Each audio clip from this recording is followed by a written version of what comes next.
Hello, all. This is Anwai, and you're listening to or watching the Bible reading series. You'll have to excuse me today. I have a little bit of a cold or a sinus infection. I'm not sure quite yet what it is. Can't breathe out half my face. But welcome. Hopefully that doesn't bother you. My voice being slightly altered, I guess. Today's chapter is going to be in Exodus 2, King James Version. However, let's start this off proper with the Lord's Prayer here. After this manner, therefore, pray ye, Our Father, which art in heaven, hallowed be thy name. Thy kingdom come, thy will be done on earth, as it is in heaven. Give us this day our daily bread, and forgive us our debts, as we forgive our debtors. Lead us not into temptation, but deliver us from evil. For thine is the kingdom, and the power, and the glory forever. Amen. I'm also fighting a little bit of a canker sore on my tongue, so I might trip over some words here. But Exodus 2 here, the birth of Moses. And there went a man of the house of Levi, and took wife a daughter of Levi, and the woman conceived and bare a son. And when she saw him that he was a goodly child, she hid him 3 months. And when she could not longer hide him, she took for him an ark of bulrushes, and daubed it with slime and with pitch, and put the child therein, and she laid it in the flags by the river's bank. And his sister stood afar off to wit what would be done to him. And the daughter of Pharaoh came down to wash herself at the river, and her maidens walked along by the river's side. And when she saw the ark among the flags, she sent her maid to fetch it. When she had opened it, she saw the child, and behold, the babe wept. And she had compassion on him, and said, This is one of the Hebrew children. Then said his sister to Pharaoh's daughter, Shall I go and call to thee a nurse of the Hebrew women, that she may nurse the child for thee? And Pharaoh's daughter said to her, Go. And the maiden went and called the child's mother. And Pharaoh's daughter said unto her, Take this child away, and nurse it for me, and I will give thee thy wages. And the woman took the child and nursed it. And the child grew, and she brought him unto Pharaoh's daughter, and he became her son. And she called his name Moses, and she said, Because I drew him out of the water. And came Moshe, and she said, Because I drew him out of the water. It came to pass in those days, when Moshe was grown, that he went out unto his brethren, and looked on their burdens, and he spied an Egyptian smiting a Hebrew, one of his brethren. And he looked this way and that way, and when he saw that there was no man, he slew the Egyptian, and hid him in the sand. And when he went out the second day, behold, 2 men of the Hebrews strove together, and he said to him that did the wrong, Wherefore smitest thou thy fellow? And he said, Who made thee a prince and a judge over us? Intendest thou to kill me, as thou killest the Egyptian? And Moses feared and said, Surely this thing is known. Moses escapes to Midian. Now when Pharaoh heard this thing, he sought to slay Moshe, but Moshe fled for the face of Pharaoh, and dwelt in the land of Midian. And he sat down by a well. Now the priest of Midian had 7 daughters, and they came and drew water, and filled the troughs to water their father's flock. And the shepherds came and drove them away. But Moshe stood up and helped them, and watered their flocks. And when they came to Reuel their father, he said, How is it that ye are come so soon today? And they said, An Egyptian delivered us out of the hand of the shepherds, and also drew water enough for us, and watered the flock. And he said unto his daughters, And where is he? Why is it that ye have left the man? Call him, that he may eat bread. And Moshe was content to dwell with the man, and he gave Moshe Zipporah his daughter. She bare him a son, and he called his name Gershom. For he said, I have been a stranger in a strange land. And it came to pass in a process of time that the king of Egypt died, and the children of Israel sighed by the reason of the bondage, and they cried, and their cry came up unto God by reason of the bondage. God heard their groaning, and God remembered his covenant with Abraham, with Yitzhak, and with Jacob. God looked upon the children of Israel, and God had respect unto them. Then it finishes the reading there. A little quick overview, I guess. 2 individuals in the house of Levi come together. They have Moshe for fear of his life.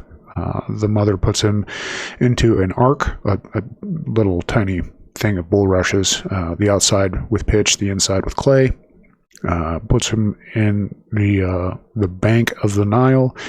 Pharaoh's daughter, or one of Pharaoh's daughters, finds him there, pulls him forth, or has one of her maidens pull him forth, and then one of his sister, I believe, is the one that's on the bank, and the Pharaoh's daughter tells her to go and fetch the child's mother, because she identifies the child as a Hebrew child.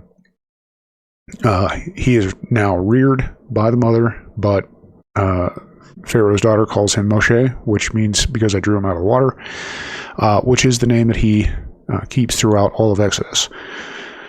From there, sorry, I'm going to have to take a drink. From there, he sees an Egyptian smiting a Hebrew, and he decides to slay the Egyptian. He thinks that nobody saw him, but apparently two Hebrews saw him. Hebrew individuals saw him and essentially rebuke him in a way, and he flees because he finds out that Pharaoh is going to slay him, that being Moshe. So he flees to the land of Midian. He meets up with these. He's at a well, sitting at a well. There are 7 daughters of Reuel, and they're going to try to water their flock, but these other shepherds, sheep herders, or shepherds come in, drive them away, and they're trying to water their flock, so he steps in to care for them. From there, they run off to their father, and he's like, why didn't you bring him with you? So they go fetch him, and he gives Moshe his daughter, Zipporah, and then they have a child. And then by this time, the king of Egypt dies, passes away, but the Israelites cry out to God, and he remembers his covenant with the fathers. So, and God had respect unto them. So, moving on to the Rashi's commentary here. I'm going to try to get through this as quick as possible. I apologize. So, first one here. The man of the house of Levi went and married a daughter of Levi. He was separated from her because of Pharaoh's decree. So I'm gonna gloss over a lot of this just because I don't have a whole lot of time, and some of this is just telling us what we know. But this part here is there was a decree that separated them from Pharaoh because of the way that things were happening, and so he went after her. Is kind of the thing. It is suggested that she was 130 years old and that she physically became a young woman, and then they lived for 210 years. I don't know about all that. But what we do know is a daughter and son of Levi got married and had a kid, and that would be soon to be Moses, or Moshe. Verse 2 here, the woman conceived and bore a son. When she saw him, that he was good, she hid him for 3 months. That he was good. When he was born, the entire house was filled with light. I'm going to say right here, I'm just going to cut to a little bit of a chase here. There is this thought in a lot of the readings that Moshe is above a normal person. I'll just put it that way.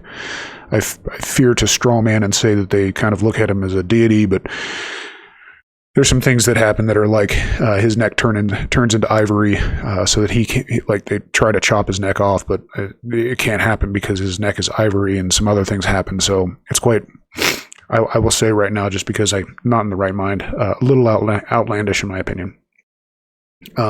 So verse 3 here, when she could no longer hide him, so when he was not small enough, she put him into a wicker basket, when she could no longer hide him, because the Egyptians counted her pregnancy from the day that he, Amram, took her back. She bore him after only 6 months and 1 day, for a woman who gives birth to a 7-month child may give birth after incomplete, and they searched after her at the end of the 9 months, because they knew that she was, pregnant, because, well, it's a bit obvious. The read in the language of the Mishnah, in the French yonk, reed grass. This is a pliable substance which withstands both soft things and hard things. With clay and pitch. Like I said, the pitch is on the outside and the clay on the inside, so Moses couldn't smell the foul odor of the pitch. Put it into the marsh. This is an expression of meaning a marsh, so he was in a marshy, reedy area. Pharaoh's daughter, verse 5 here, went down to bathe. So she was going down to bathe in the Nile, and her maidens were walking along with the Nile. She saw the basket in the midst of the marsh, and she sent her maidservant, and she took it. Transpose the verse and explain it. Pharaoh's daughter went down to the Nile to bathe in it. So along the Nile. So Job's field is near mine. So it's saying that this phrase is like it's denoting the proximity of the Nile. Her maidservant, however, interpreted as an expression meaning a hand. So they kind of allude to this idea that her hand actually grows out and grabs him. This is an implication. I'm just going to simply say that I think, she commanded her maidservant to go down, and she did so and picked up the basket with the child in it. Verse 6, she opened it, and she saw him, the child, and behold, he was a weeping lad. She had a compassion on him. She said, this is one of the children of Hebrews. She opened it, and she saw him.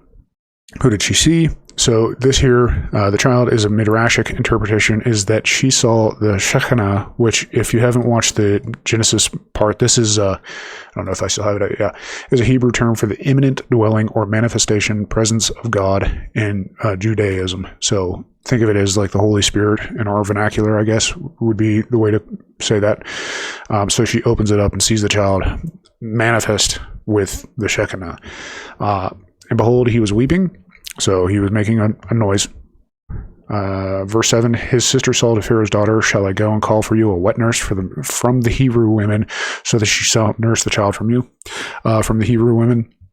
This teaches us that she had taken him around to many Egyptian women to nurse, but did not nurse because he was destined to speak with the Shekinah. The Rabbah goes into this extreme thing about how he would not nurse from a Egyptian's breast because he was destined to speak, and it goes into how the milk nourishes and how that's something about the Torah. What I'll get from this is that for some reason Pharaoh's daughter said to take him and have the Hebrew women nurse him. Pharaoh's daughter said to her, go. So the girl went and called the child's mother. Sorry, not mothers. So the girl went. She went with alacrity and vigor like the youth. Pharaoh's daughter said to her, take this child and nurse him for me, and I will give you your wages. So the woman took the child and nursed him. She prophesied, but did not know what she was prophesying. This one is yours. I mean, I guess so. There may have been an interaction that we just aren't privy to, that, she knows that this is the mother, but maybe it's inferring here that Pharaoh's daughter is saying this is yours in the sense like the child is yours, and so somehow she prophetically knew. 10, the child grew up, and she brought him to Pharaoh's daughter, and he became like her son. She named him Moshe, and she said, for I draw him from the water. The Targum renders this, which is an Aramaic expression of drawing out, similar to this other expression, like one who draws a hair out of milk, and which is rather unsettling, is an expression meaning I removed. So it is just trying to express that he was drawn out of the water, like that phrasing. So now it came to pass in those days that Moshe grew up, went out to his brothers and looked at the burdens. So here it just says Moshe grew up. It is actually like they go into this deep thing about how he grew up abnormally fast, essentially. Like I said, that there's some abnormal representation of Moshe inside of the text. Excuse me here.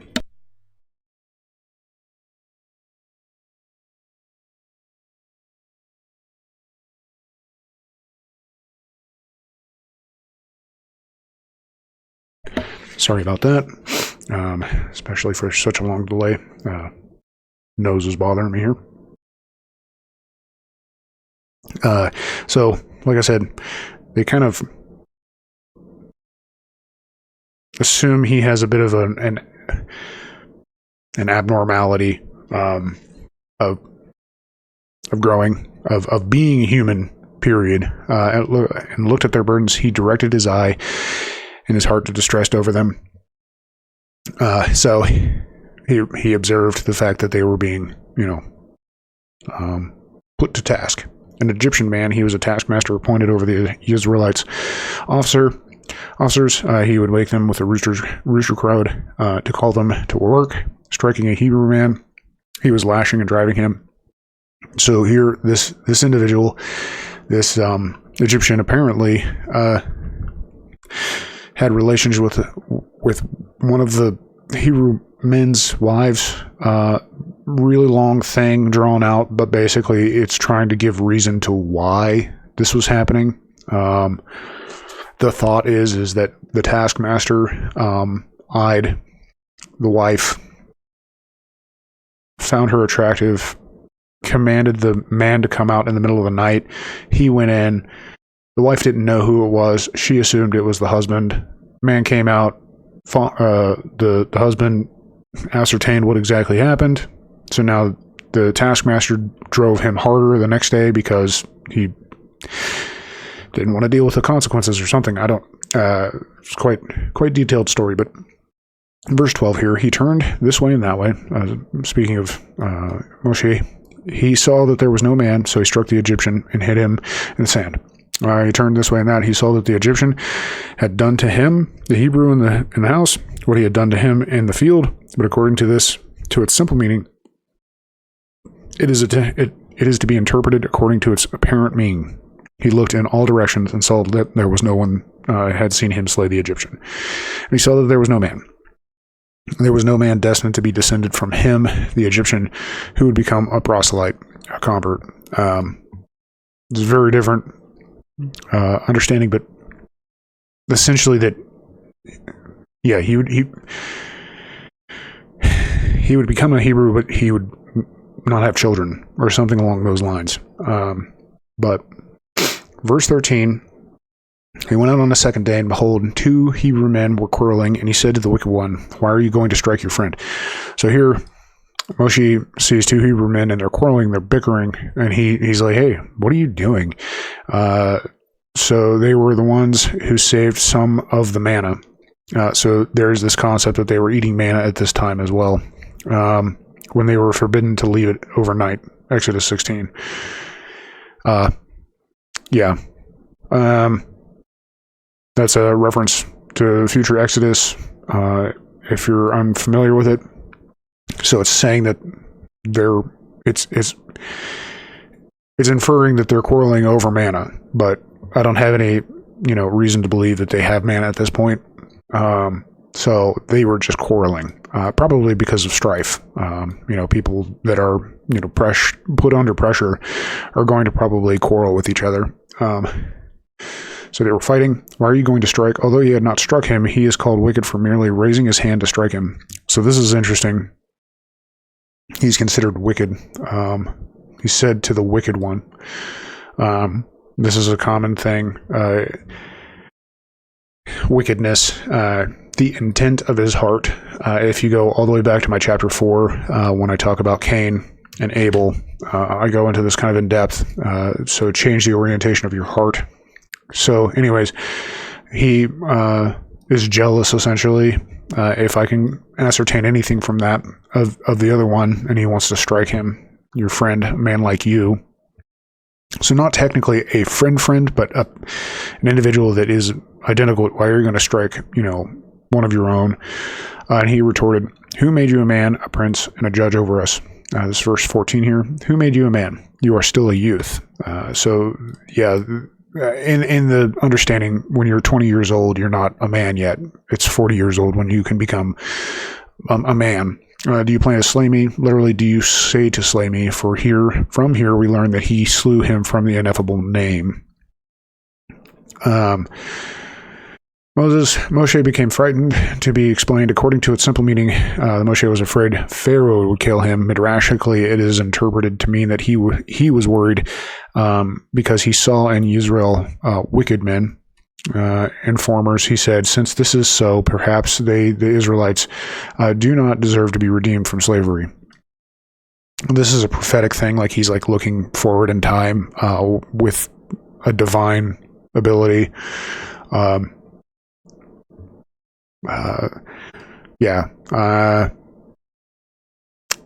Not my particular perspective of it, but I see what they're saying. Indeed, the matter has become known to be interpreted according to its apparent meaning.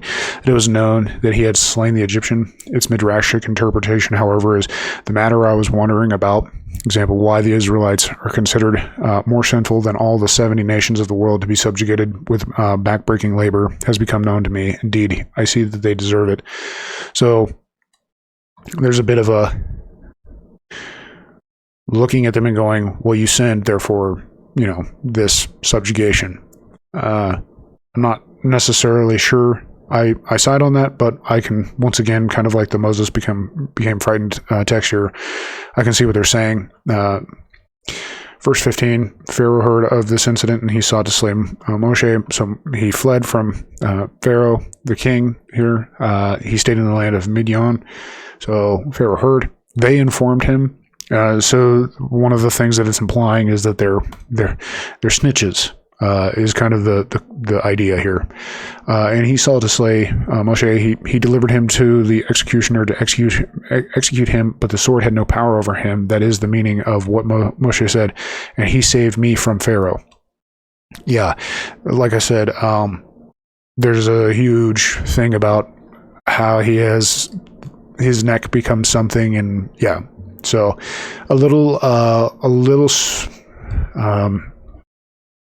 hard for me to come to an agreement with that, I guess personally, but that's what it is. He stayed in the land of Midian. He tarried there like Jacob well. So they're going to reference Jacob's well because that's where he found his wife. So he sat down by a well. So they're going to say in this big long text that he essentially why would he sit down next to a well? Was it to watch the sheep? No, it was because he knew that his predecessor Jacob found his wife by sitting at the well. That might be so, but he might have just been tarrying there for whatever reason. He may have been there just to drink water, and this all happens before him. Verse 16, now the chief of Midian had 7 daughters, and they came and drew water, and they filled the troughs to water their father's flock. Now the chief of Midian had the most prominent among them. He had abandoned idolatry, so they banned him from living with them.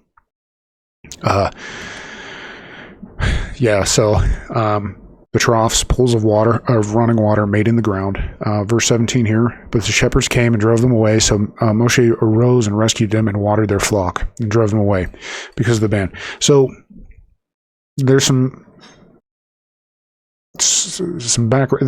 This ban thing. He's banned from because he wasn't an idolater. This chief of Midian. I'm just going to wrap this up in what I think is being said. Basically, these young girls go out, fill up a trough of water for their sheep to drink, and they're driven off after drawing the water.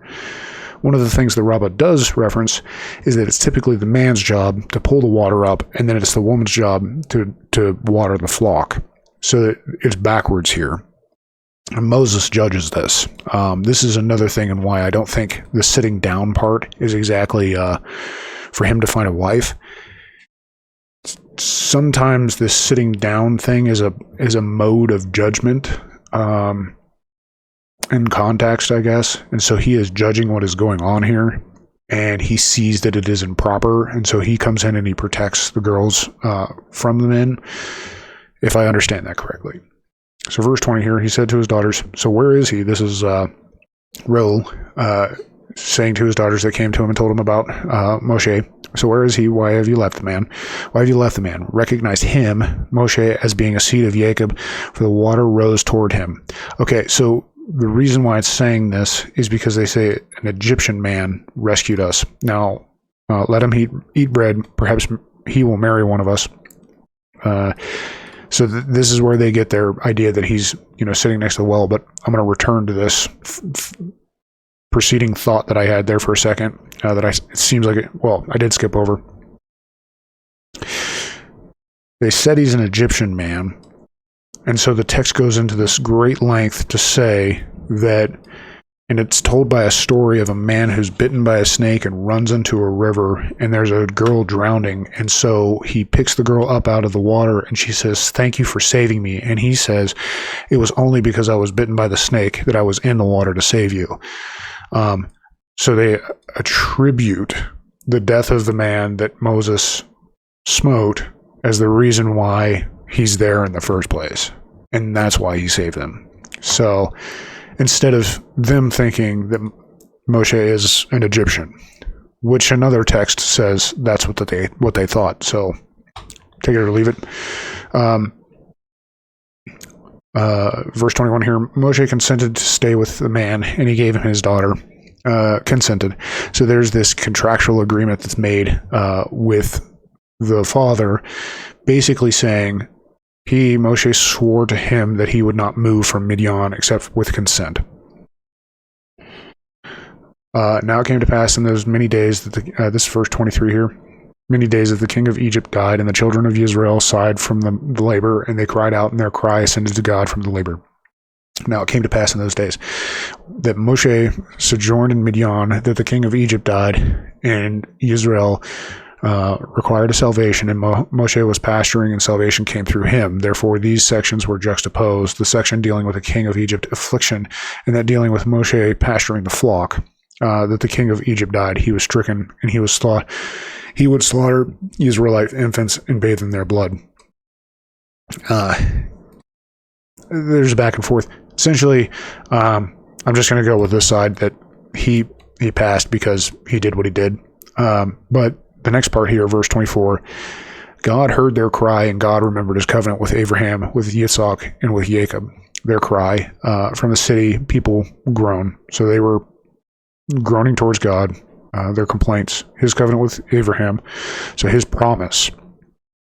And God, in verse 25 here, and God saw the children of Israel, and God knew. He focused his attention upon them, and he did not conceal his eyes from them.